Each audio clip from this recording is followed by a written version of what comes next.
날씨가 참 덥다가 또 새벽에는 또 서늘하다가 날씨가 이런 것 같습니다. 다들 감기 조심하시길 바랍니다. 제가요, 요즘에는 제가 여기 남양주랑 요 서울에 오고 나서 잘 간 적이 없는데요. 낚시를 하려고 바다에 갈 때가 있습니다. 제가 바다에 갈 때마다 타는 게 있는데 낚시할 때 꼭 이걸 타거든요. 뭘 타는지 아십니까? 제가 바다 낚싯배를 탑니다. 보통 하루 종일 배를 타면요, 얼마 정도 낼까요? 낚싯배 타고. 낚시해 보셨나요? 낚싯배 타고? 지금은 10만 원 정도 냅니다. 보통 한 10만 원 정도 냅니다. 그 10만 원 어떻게 보면은 야 무슨 하루 종일 배 타는데 10만 원이나 내냐 이럴 수 있잖아요. 근데 이제 그거 타고 단순히 낚시만 하는 게 아니라 망망대해에서 그 새벽부터 일출도 관람하고 뱃놀이도 하고 선상에서 또 뷔페식으로 식사도 나오고 또 유류비 또 서비스 비용 이런 거 다 포함되어 있지 않습니까? 그러니까 그 가격이 10만 원 정도다라는 것이죠.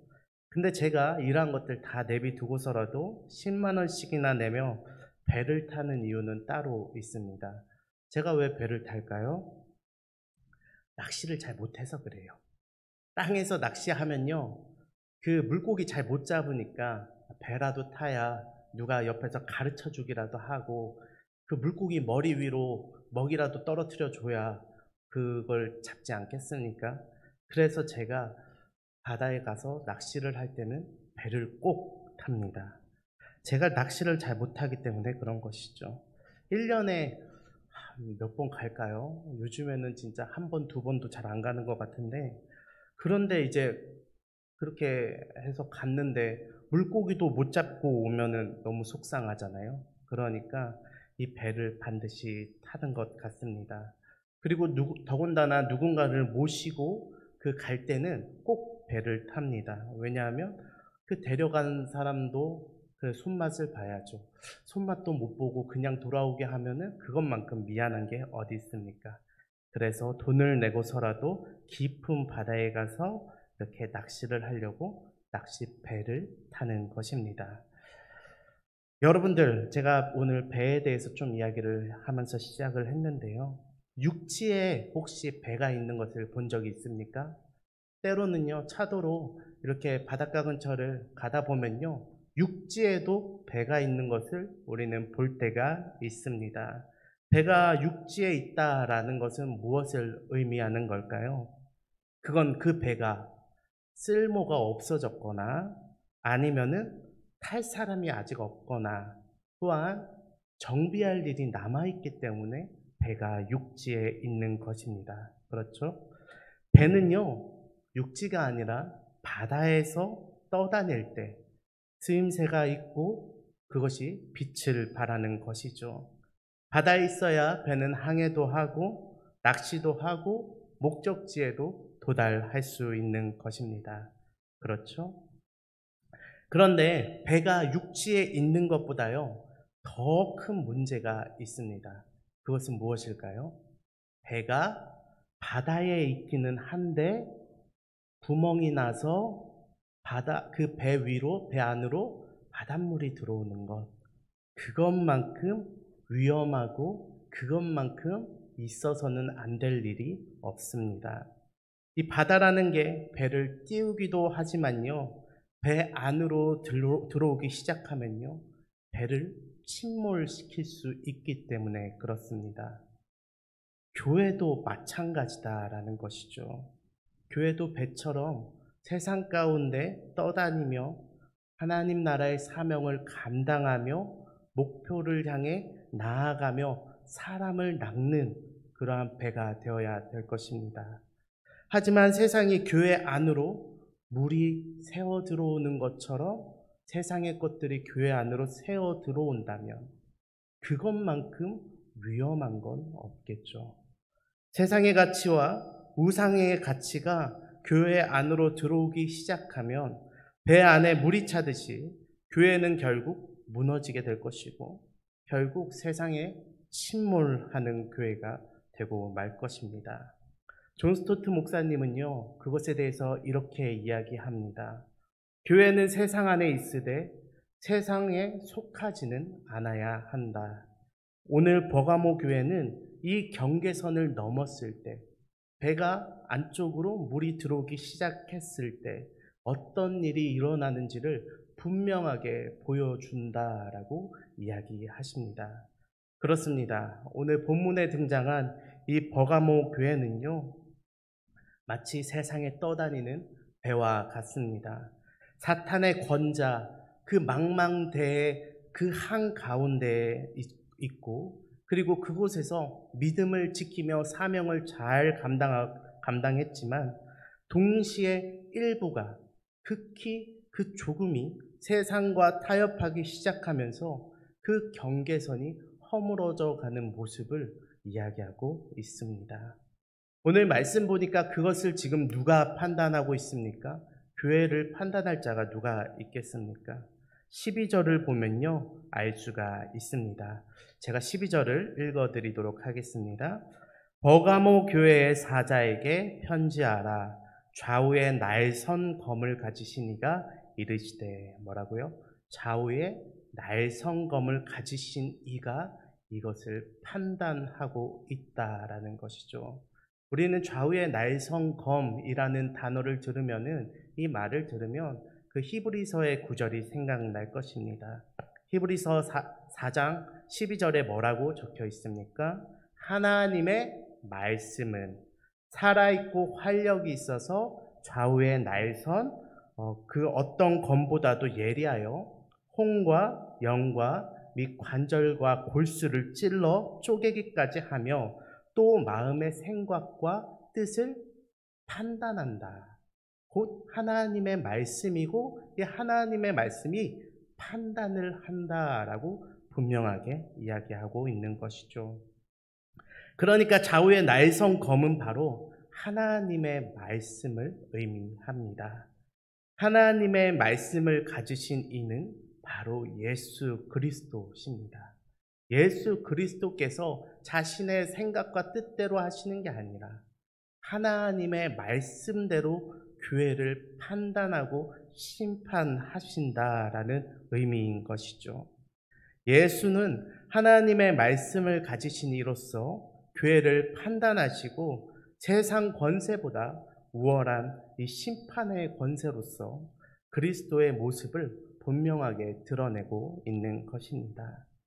그 예수님께서 지금 버가모 교회를 향하여서 하나님의 말씀으로 판단하시고 그리고 보호하시려고 이야기하시는 것이죠. 물론요, 좌우의 날선 검은요, 너무나 무섭습니다. 칼이 얼마나 두렵고 무서울 때가 있겠습니까? 때론 하나님의 말씀이 너무 예리해서 세상보다 더 무서울 때가 있습니다. 그리고 세상만 판단하시는 것이 아니라 우리의 마음으로 그것이 향하기 시작하면 좌우에 날이 서 있잖아요. 이 세상으로 향해서만 날이 선 게 아니라 우리를 향해서도 하나님의 말씀은 날이 서 있습니다. 그래서 우리의 마음을 찔러 쪼개고 그리고 우리의 평범한 일상, 우리의 평화로운 이 일상을 때로는 흔드시기도 하시는 것이죠. 그럴 때마다 오히려 하나님의 말씀은 세상보다 더 거북하고 또한 세상보다 무섭게 느껴지는 것이 사실입니다. 그러나요, 하나님께서 그럼에도 불구하고 우리에게 그 날성검을 대시는 이유가 무엇이겠습니까? 결국은 치유하시고 보호하시고 그리고 우리를 위해서 그렇게 하신다라는 것이죠. 마치 상처를 열어서 그 안을 수술하듯이 그 안에 고름을 빼기 위해서 칼을 대야만 하듯이 하나님께서 말씀으로 우리를 향해 주시는 것입니다. 물이 들어오는 배는 어떻습니까? 배 역시도 물이 들어오는 곳을 드러내야 되지 않겠습니까? 드러내고 그것을 고치기 위해서 말씀으로 삶을 비추는 작업이 반드시 필요한 것이죠. 그럼 하나님의 말씀이 오늘 버가모 교회를 향해서 어떻게 날이 서 있는지, 어떻게 뭐라고 하시는지 한번 보도록 하겠습니다. 13절에 보니까 이렇게 쓰여 있습니다. 네가 어디에 사는지를 내가 아노니 거기는 사탄의 권자가 있는 데라 라고 분명하게 이야기하십니다. 지금 버가모 교회라는 이 배가 어디에 떠 있는지 나도 안다 라고 이야기하시는 겁니다.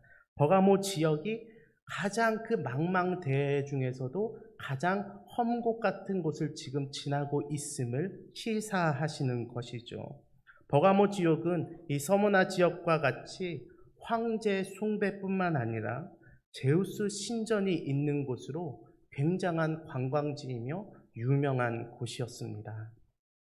이런 황제 숭배 사상과 우아하며 거대한 신전이 있다는 것은요, 무엇을 의미하냐면 그것과 관련된 사업이 엄청나게 성행했다라는 것을 우리에게 알려주죠. 버가모에는 유명한 제우스의 대제단이 있었습니다. 그것이 있었는데 이로 인해서 관광과 종교적 중심지 기능을 했습니다. 마치 우리나라의 경주와 같은 겁니다. 그로 인해서 그 경주가 그냥 유물만 있습니까? 그렇지 않죠.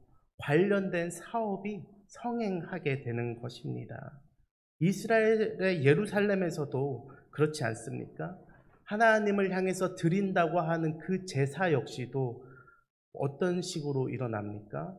그것도 사고 파는 일들이 성행하지 않습니까? 예수님께서 그곳을 다 뒤집어 엎으시기 전에 그곳은 사고 파는 것이 성행했던 곳입니다. 그런데 지금은 그 우상 숭배지의 정 한가운데지 않습니까? 황제를 숭배하는 일에 있어서 그 완전 한가운데지 않습니까? 그러면요, 이 눈치 볼 사람도 없고 정확한 그런 하나님을 믿는 사람도 없고 신앙도 없는 곳인데 그곳은요, 얼마나 그 일들이 더 성행했겠냐라는 것이죠. 거기다가 제우스 신전이 있다는 것은요, 단순한 종교적인 중심지가 아니라요, 성적인 타락의 온상이라고도 할 수 있습니다.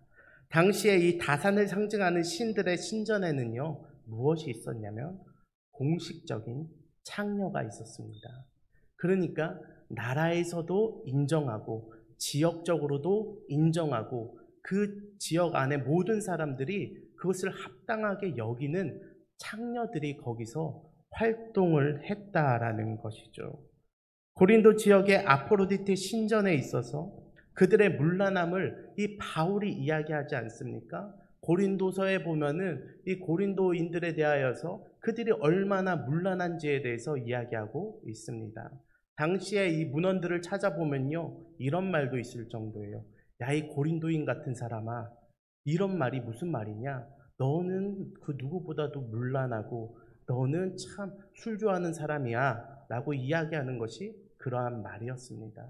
그와 마찬가지로 이 제우스의 신전이 있는 이곳은요, 너무나 문란한 도시였다라는 것이죠. 그렇기 때문에 창녀들의 활동이 도시 문화 속에서 자연스러운 일이었습니다. 그러니까 14절 끝에 뭐라고 합니까? 행음하게 되었다라고 분명하게 이야기하고 있는 것이죠. 예수 믿는 자들도 그 같은 문화에 넘어가게 되는 일들이 발생했다라는 것입니다. 버가모 교회는 그런 가운데에서도 지금 예수님을 향한 믿음을 저버리지 않고 있는 사람들이 그래도 대다수였습니다. 예수님께서는 그것을 칭찬하고 있는 것이죠. 13절에 보니까 내가 내 이름을 굳게 잡았다고 분명하게 표현하고 계십니다. 누구의 이름을요? 예수님의 이름을요. 그곳에는 황제의 이름을 붙잡거나 제우스의 이름을 붙잡으면 행음하는 데 있어서 죄책감도 없고 그리고 돈 버는 데 있어서도 얼마나 좋습니까? 근데 그러한 것을 붙잡지 않고 예수님의 이름을 붙잡는 자들이 바로 버가모 교회에 있었다라고 분명하게 이야기하시는 것이죠. 그리고 버가모 교회에서 대표적으로 안디바를 들어서, 순교자 이 안디바를 들어서 칭찬하고 계십니다. 그렇다는 건 안디바만 잘했다라는 것이 아닙니다. 버가모 교회가 다 잘했는데 그 중에 안디바라는 인물을 들어서 구체적으로 교회를 칭찬하고 계신 것이죠. 그래서 신학자 더글라스 무라는 신학자는 이 안디바는 교회 전체의 믿음을 드러내는 대표적인 순교자이다라고 분명하게 이야기하고 있습니다. 즉 안디바의 충성을 통해서 교회 전체의 충성을 칭찬하고 계신 것입니다. 제가 이렇게 말씀드리면 사실 이게 별거 아닌 것 같아 보여도요, 우리는 이를 통해서요, 하나님이 교회를 어떻게 보시는가에 대해서 우리는 깨달을 수 있는 것입니다.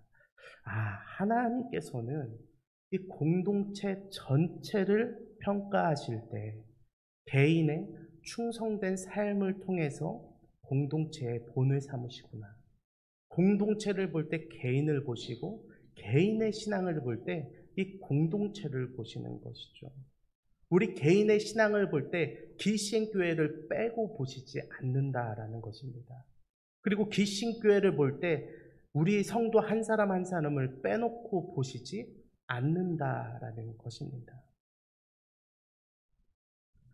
그렇다는 것은요, 교회 전체를 위해 개인이 희생하는 것도 아니고 한 개인을 위해서 공동체 전체가 그를 매도하는 것도 안 됩니다. 공동체와 개인의 믿음을요, 하나님께서는 하나로 보고 계신 것이죠. 교회 전체의 믿음과 개인의 믿음이 서로 상호적으로 빛을 발하는 것, 그것이 하나님께서 이 땅 가운데 교회에게 분명하게 바라시고 계신 것입니다. 예수 그리스도로 인해서 하나님이 빛나시는 것, 하나님으로 인해서 그 성령 하나님이 빛나시는 것, 성령 하나님을 통해서 예수 그리스도를 알게 되는 것, 이와 같이 교회와 성도의 관계가 되기를 하나님께서 분명히 바라고 계신 것입니다. 개인의 믿음이 공동체를 칭찬받게 하고 공동체의 믿음이 개인을 보호하는 것이죠. 하지만요, 그것만 있는 것은 아닙니다. 그것과는 반대로 그로 인해서 하나님이 책망하실 수도 있습니다. 왜요? 개인의 신앙으로 인해서 공동체가 병들 수 있으니까요. 또한 공동체의 문제로 인해서 개인의 믿음이 무너질 수가 있기 때문에 그렇습니다. 예수님께서는 이 안디바를 통해서 교회를 칭찬하신 것처럼 개인을 통해 그 교회를 칭찬하시기도 하지만 본문 14절에서 15절에서는 교회 안에 발람과 니골라당의 교훈을 지키는 자들이 있다. 이들을 통해서 교회를 책망하시기도 합니다. 그러니까 발람과 니골라당의 교훈을 지키는 사람들만 콕 집어서 너희들 문제 있다라고 이야기하는 것이 아니라 그들을 통하여서 교회 전체에게 그 책임을 묻고 계신 것이죠. 발람과 니골라당은 그럼 무엇이겠습니까? 발람은요, 이방 선지자, 이방의 그런 점술가라고 할 수 있습니다. 우리가 민수기 22장에서 24장에 보면 이 같은 내용이 나오는데요. 모압 왕 발락이 이스라엘을 저주하게 하려고 이 발람을 불러들였으나 하나님께서 그것을 막으시는 장면을 우리는 성경을 통해서 들어본 바가 있을 것입니다. 근데요, 그 강귀한 사람이 그렇게 이스라엘을 직접적으로 저주하는 것이 하나님으로부터 막히자 그가 다른 방식으로 장애물을 넣어서, 오늘 성경 말씀에서 이야기하는 것처럼 장애물을 넣어두어서 이스라엘을 넘어뜨릴 계책을 내는데요. 그것이 바로 오늘 버가모 교회가 놓인 상황처럼 곧 우상 숭배하는 것과 성적으로 타락하는 것과 경제적 사회적 이익과 결탁하는 행동들이었던 것이죠. 니골라당 역시도 이와 마찬가지입니다. 신학자 베일은 니골라당은 발람 사건을 이 신약의 교회에서 드러내는 그런 재현하는 집단이다라고 이야기하고 있습니다. 그러니까 니골라당과 이 발람의 뒤를 따랐다, 이들의 것을 따랐다라는 것은 그들이 예수 그리스도를 믿는다고 교회의 교인이라고 이야기는 하지만 그 안에서 우상을 믿고 황제 숭배를 하면서 그 안에서 그로 인해서 이익을 취하고 그리고 성적인 타락을 취했다라는 것이 바로 오늘 말씀의 그러한 자들인 것입니다. 이것은 내부적으로부터 개인뿐만 아니라 공동체를 무너뜨리는 사단의 효과적인 방법입니다. 작은 누룩이 온 덩이에 퍼지도록 하는 것이고 거대한 다리에 작은 균열을 내어서 결국엔 다리 전체가 무너지게 하고자 하는 사단의 계략인 것이죠. 또한 배에 작은 구멍 하나를 뚫는 것과 같은 일입니다. 작은 구멍 하나를 뚫어서 언제 그 배 안에 물이 새어 들어오는지도 모르게 되어 있다가 결국에는 배를 침몰시키게 하려는 그러한 계책인 것이죠. 공동체 전체가 믿음을 잘 지키고 있다 하더라도 예수 그리스도로부터 칭찬을 받고 있다 하더라도 극히 일부가 세상과 타협하기 시작한다면 공동체 전체는 무너질 수 있는 일인 것입니다. 그러면 그 구멍을 막으려면 어떻게 해야 될까요? 극히 그 일부의 성도들의 믿음을 지켜내기 위해선 어떻게 해야 되겠습니까? 오늘 본문 16절에서 나타나는데요. 16절을 우리가 같이 한번 읽어보도록 하겠습니다. 시작. 그러므로 회개하라. 그리하지 아니하면 내가 내게 속히 임하여 내 입의 검으로 그들과 싸우리라. 아멘. 내 입의 검으로 그들과 싸운다라는 말은 너희들과 비등비등하게 이렇게 하겠다는 게 아니에요. 심판이 임할 것임을 이야기하는 것입니다. 그러므로 회개하라. 회개하라는 것입니다. 유일한 방법은요, 바로 하나님 앞에 예수 그리스도의 이름으로 회개하는 것입니다. 회개해야 합니다.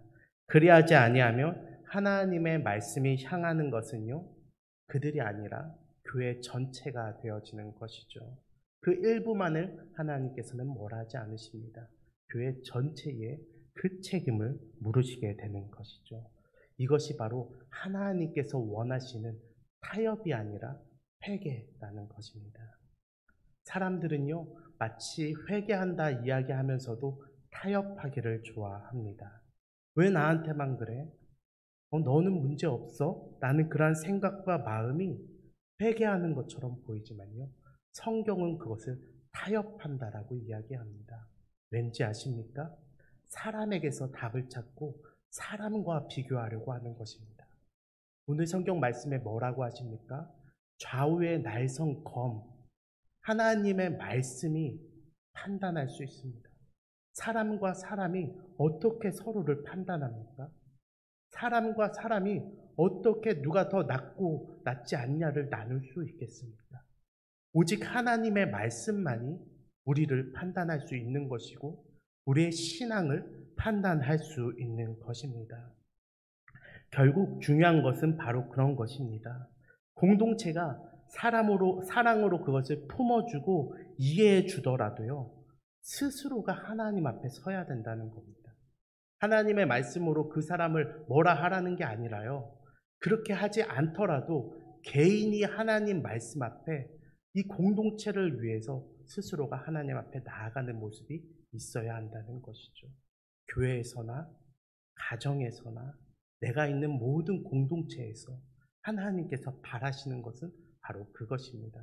그렇지 않으면 이 배가 침몰하기 때문에 하나님께서 그를 향하여서 날선 검을 그에게 되는 것이죠. 말씀을 정리하겠습니다. 저는 이 말씀을 묵상하면서요, 제가 늘 청년부를 맡고 있기 때문에 청년부와 저의 관계를 한번 생각해 보았습니다. 제가 청년부를 향해서 어떠한 잣대를 대고 있고 내가 그들에게 어떻게 행동하는지 늘 생각해 보면서, 내가 때로는 이 청년부 안에서의 이러한 믿음의 연약한 모습들이 그들의 책임이 아니라 나의 모습이구나. 이 교역자인 나의 신앙이 이거밖에 되지가 않으니까 우리 청년들이 때로는 여기까지밖에 성장하지 못하는구나, 이렇게 여기며 하나님 앞에 회개하는 모습들이 있었습니다. 여러분들은 어떠십니까? 우리의 삶 가운데는요, 우리에게 하나님께서 주신 수많은 공동체가 있습니다. 가깝게는 우리 구역이 될 수 있고요. 또 우리 가정과 교회와 우리의 일터와 우리의 모든 공간이 될 수가 있는 것이죠. 그 안에는 믿음이 부족한 모습들도 분명히 있을 것이고 세상과 타협한 모습들도 분명히 있을 것입니다. 그러나 회개는 우리의 몫입니다.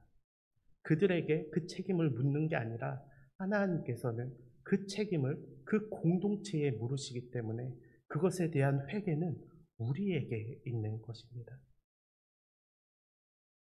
배를 탄다는 건 한 배를 탄다는 겁니다. 다른 배를 타고 유랑하는 법이 없습니다. 그 구멍을 메꾸든 메꾸지 않든 그 책임은 모두가 지게 되는 것이죠. 하나님께서도 우리를 향하여서 그렇게 행동하지 않으셨습니까? 자신의 창조물의 타락을 보시면서 그들을 잘라내기만을 원하셨습니까? 그렇지 않습니다. 그 책임을 지셨습니다.